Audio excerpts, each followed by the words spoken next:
One of the most effective ways to speed up your manifesting efforts is prayer, but not the conventional type. When hearing the term prayer, many of us think of making a demand to a God outside of ourselves to help us go through challenges or to forgive us of our sins. That's what I was taught in religion classes in elementary school. There is, however, a completely different, if not opposite, perspective on prayer that is rooted in metaphysics rather than religion. That other kind of prayer is the exact kind of prayer we need to use to manifest our desires faster. To explain that other perspective on prayer, I'll share 3 quotes, one from Eckhart Tolle, another from a Tibetan abbot, and the last one from Neville Goddard. I'll also explain the 2 main blocks to manifestation and how we can remove them to make our prayers work. Quotes that explain what prayer truly is. See if you can notice the similarities between the following 3 quotes. The first is from Eckhart Tolle, author of The Power of Now. Here's what he said in an interview on Sounds True. The most important thing anybody's ever said about manifesting things is one sentence Jesus said. That sentence is, when you pray for something, believe that you have received it, and it will be yours. You don't need all the books about manifesting. Once you understand this one sentence, you don't need to read any of them. The second quote is from Greg Braden's book, Secrets of the Lost Mode of Prayer. In a section of the book, he talks about his encounter with Tibetan Buddhist monks at a very remote monastery in Tibet. After watching the monks praying and chanting, he asked the abbot what they were doing. The abbot responded, "When you see us chanting for many hours a day, and when you see us using bells, bowls, chimes, and incense, you're seeing what we do to create the feeling in our body. Feeling is the prayer. How to use prayer for manifestation." In that same book, Greg Braden recounts another experience he had observing Native Americans praying for rain. The Native American elder told him that when they pray for rain, they imagine the rain with all their senses. The sound and smell of the rain, its sensation on their skin, and the joy they experience as the needed showers fall after months of drought. The third and last quote is from Neville Goddard's book, Feeling is the Secret.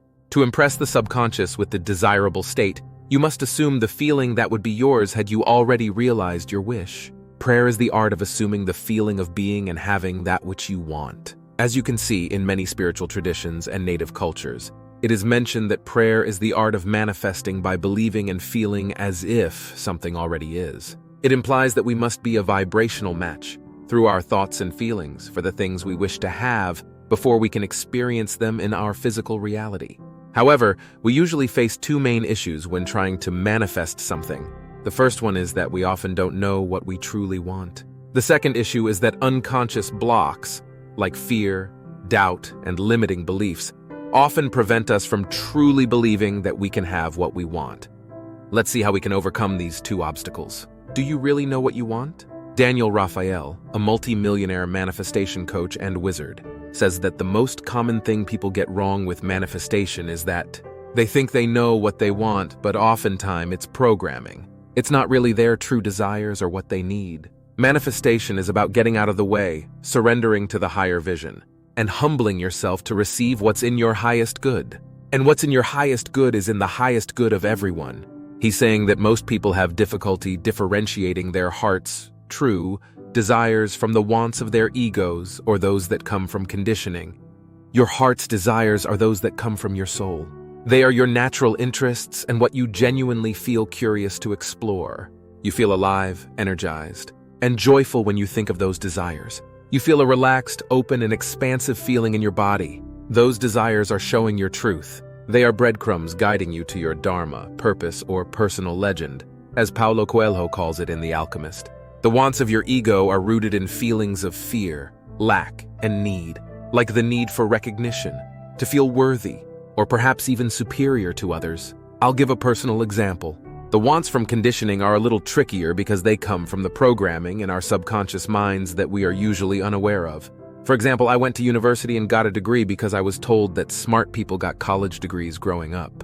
It ended up being a waste of time and money. It's also common for my coaching clients to resist pursuing their dreams because they've convinced themselves they are unreasonable, childish desires. So instead, they decide to chase other goals that seem more reasonable but aren't what they truly want. It's tricky to differentiate what kind of desires we have, but here's something you can try right now.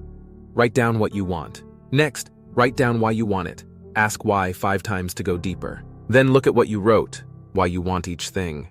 Is it because it makes you feel important, finally worthy, or superior to others? That's the ego.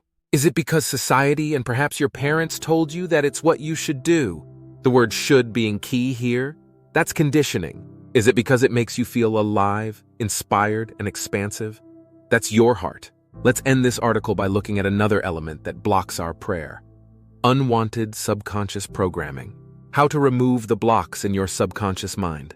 Bruce Lipton, the man who discovered epigenetics and wrote The Biology of Belief, said, "When you are struggling to accomplish, whether it's health or love or relationships or whatever it is, it represents a simple fact. Your subconscious programming doesn't support that conclusion. It means that if your subconscious programming isn't congruent with what you want, your prayers may not work." Some of the best ways to remove those unwanted blocks or programs are shadow work and visualization. I could write an entire article or even a series about journaling for shadow work, but you can start with visualization for now.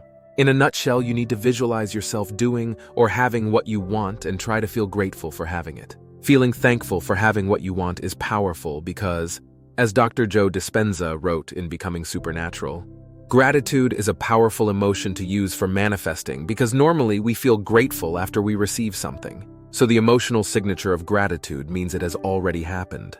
When you are thankful or you feel appreciation, you are in the ultimate state to receive. Emotionalized visualization is powerful at removing subconscious blocks that cause inner resistance because the mind doesn't differentiate something real from something you vividly imagine. It means that you can trick your mind into believing that you already have what you want by vividly imagining it. Plus, as Eckhart Tolle said, the key to prayer is believing it's already yours. I made a clear step-by-step video tutorial about how to visualize correctly. See below. You can use this method for your prayers and to remove the resistance that could otherwise impede your manifestation efforts. This type of prayer is synonymous with mental stimulation, in which you imagine the desired outcome using your 5 senses and incorporating positive emotions, feeling as if. It can be a bit difficult to do initially, but we get better with practice. Let me know what you think in the comments.